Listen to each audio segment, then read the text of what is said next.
In this video, I'm demonstrating to you how to cut layers on wavy curly hair. This is a super easy technique that I do on my clients that tend to have, wavy and in some areas some curly hair as well. This particular client of mine, I've been doing, for probably about a year now. She came to me, she had had a haircut that they had removed too much weight in one area, and just with curly hair, you have to be really careful about that, especially if the hair is finer. So to start off the haircut, you noticed I did part the hair off into 4 panels. I always recommend working cleanly and sectioning your hair off. That way it keeps your hair cutting on point. So to start off the haircut, I'm establishing the perimeter and the length that I want there. I want it to be more of kind of a mid-length bob, so maybe as you would think of it as a lob. The things I want you to notice is that I'm sitting while I'm cutting her hair. This is really something I wanted to point out to you because as this year I've hit 40 years of doing hair, I'm still able to do that because I'm taking care of my body. And I'm doing this by sitting and keeping myself at eye level so my arms aren't reaching up and down. If you don't have a chair, have them stand up. I usually have them stand, hold on to the back of the chair, and not lean to one side or the other. That way I keep a balance. But anyway, that's just a little side tip. If you noticed on that last little bit of the video, I did have her kind of tilt her head off to the side a little bit and strengthened the perimeter there on the side of the head. I wanted more of a square perimeter. The reason for this is it just gives the hair a fuller look, and she really kind of wanted that, just kind of a lob feel to it.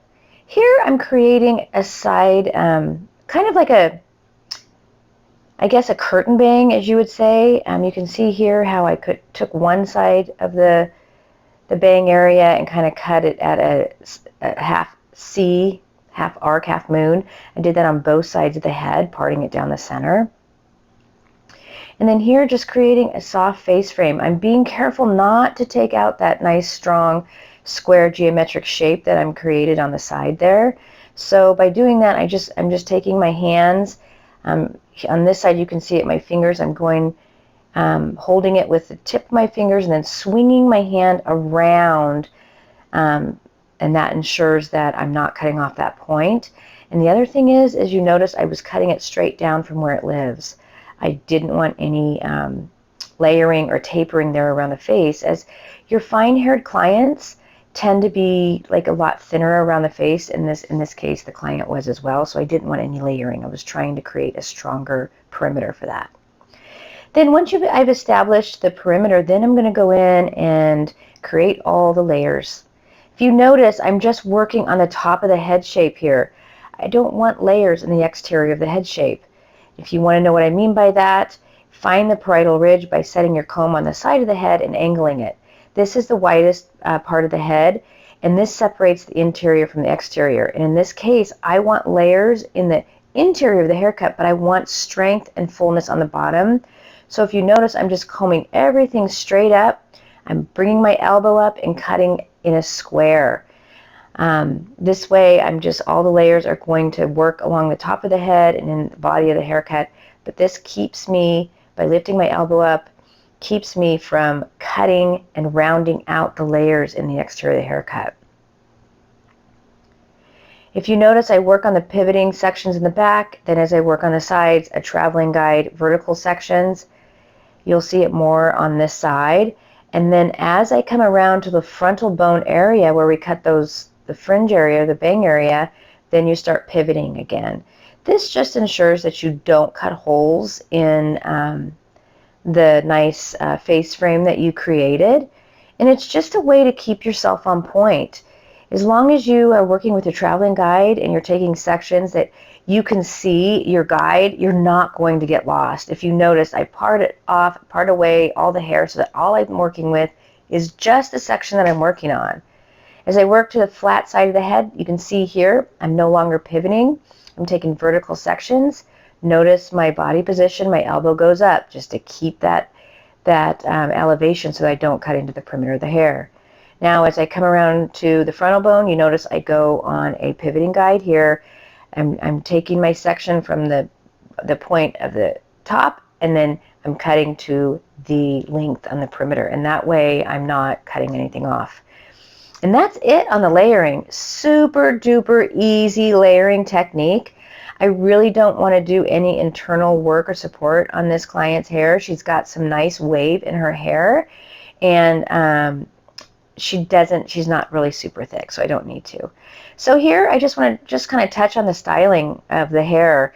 I am putting product in the hair. I did start by putting a oil into the hair.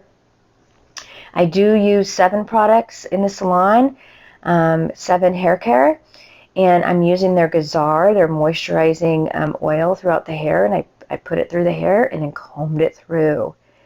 Then I chose to use Gazar, which is at their line that's for volume. I'm using their Shape Gelée, and I put probably about a nickel size in my hands, worked it through, then pressed it into the hair, used my comb to comb it through. This does 2 things. It distributes it, but it also lays the outside layer of the hair shaft down so that the light reflects off of it instead of filtering through it, so that you get beautiful shiny curls. And then you notice before I picked up my diffuser, I took my hands and I just placed the curls where I wanted them. I kind of squeezed them in my hands. I didn't like move my fingers because I would reopen the hair shaft, but I just scrunched it and placed it where I wanted the curl.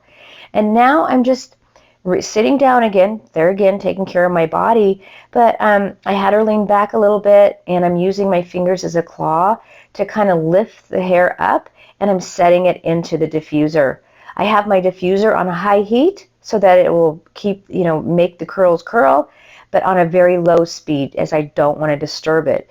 As your fine-haired wavy clients, if you use too much air pushing it on the hair, it's going to frizz out or cause the hair to frizz.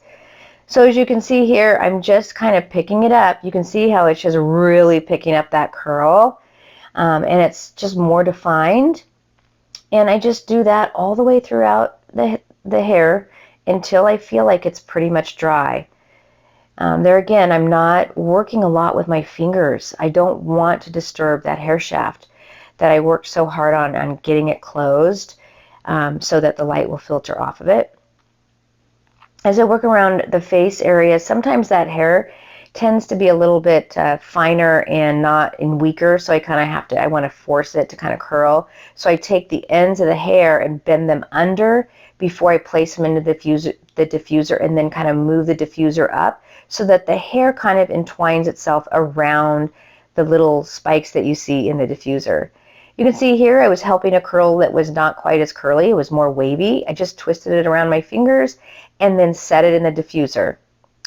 Now this particular client, she likes to have her bangs, the top area smoother.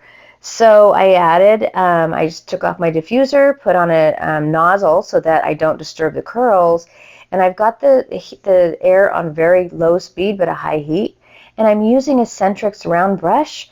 On this particular one, I believe I'm using a 350, and I just want you to take note that my blow dryer is angled on the brush. It's not hitting anything else, and you can see the beautiful shine that it imparts on the hair by doing that, because the whole time I'm thinking I want to keep the hair shaft laying flat and smooth so that the light filters off of it. I'm also making sure that I don't pull up any hair that's below the parietal ridge. You want to have balance in the style. So periodically I'm kind of glancing in the mirror, making sure that I'm not that I'm keeping it balanced. Like here, I'm just gonna kind of smooth it out here on the top of the hair, just letting it fall onto the rest of the hair. Being careful in the back not to go past the crown area. Now I'm just taking the diffuser, using my hands to lift it up, kind of blending that smooth hair into the curly hair. But if you notice, I'm not raking my fingers through. I'm just kind of pulling it up and using my hands kind of as a diffuser in such a way. And if you notice, had the blow dryer, the angle of the blow dryer going down on the hair. Now I'm going to finish off the hairstyle. I'm going to first put that Gazar oil drops into my hands all the way through, because I'm using my hands as a tool. This is how you bring the hairstyle all together. I'm using my fingers and I'm just kind of placing the curl, just looking at it to see what's pleasing to my eye and to see that balance. And by having the oil in my fingers, it just keeps that outside layer, the cuticle layer of the hair shaft, it keeps it laying down smooth so that it doesn't reopen it up and have it look frizzy. And it just gives a nice, beautiful, shiny, defined finish. And this is how you cut an easy layered haircut on wavy curly hair and styling. And then I'm just polishing off with some hairspray. Hey, if this video, if you liked it, if you got some good, helpful information on it, be sure to subscribe, like and subscribe. Let me know that you like it. When I finished styling her, I felt like there were just some curls that they kind of got a little bit frizzy and they weren't quite, they were just too curly. So by taking a curling iron and just randomly picking up little pieces and curling them vertically, kind of spirally on the curling iron, is a nice touch. Just to kind of soften it out. Sometimes I use this technique actually a lot when I'm working on bridal hair and I want to utilize their curl, but sometimes that curl is just too curly in some areas. This is a great technique to use for those clients that have some frizzy curl and some wavy curl, just really irregular curl. This really helps to kind of just balance it out and just gives it a more refined, more of a fancier little style.